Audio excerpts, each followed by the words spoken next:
I got a choice. I had a list of half a dozen or so bases, and one of the bases was U.S. Naval Base Guantanamo Bay, Cuba. A lot of people had an image of, it was like you wouldn't want to be there, but it's a beautiful place, and I knew it had a great history.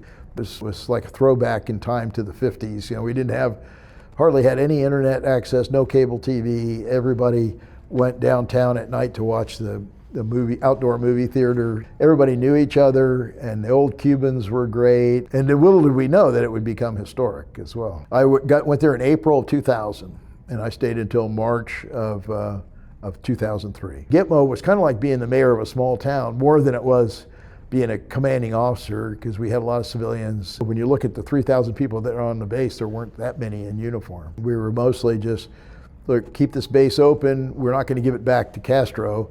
It was an expense the Navy could have done without, but we weren't going to give it up. But then 9/11 happened, and we didn't know how it was going to affect us. But we found out, 3 months later when they told us to be ready for 300 detainees in 3 weeks. I was meeting with a one-star Cuban Army General named Brigadier Solar Hernandez. We got to know each other pretty well, and I think we had mutual respect. He was an older guy. He looked older than a general we would have especially a one-star we would have in our military. He told me he was part of Castro's early group. I later found, got a briefing. It showed there was an inner circle for Castro, and then there was the next circle out. He was in that group, but he was with them for the revolution. We had a direct connection that was useful. As we met once a month, third Friday of each month. We met at the fence line. We called it fence line meetings. We would be fairly formal in greeting each other, and there was just a small pedestrian gate. We would go up to this northeast corner of the base. 1 month it would be on our side, 1 month it would be on their side.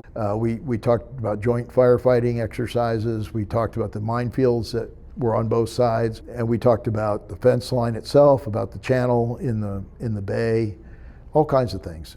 We were two guys in uniform that were able to work out local issues, and I enjoyed my meetings with him a lot. And when I left, they gave me a plaque.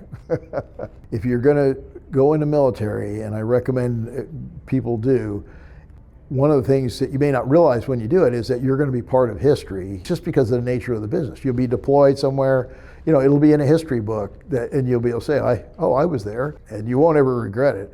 I don't know anybody who says, I wish I had never gone in the military.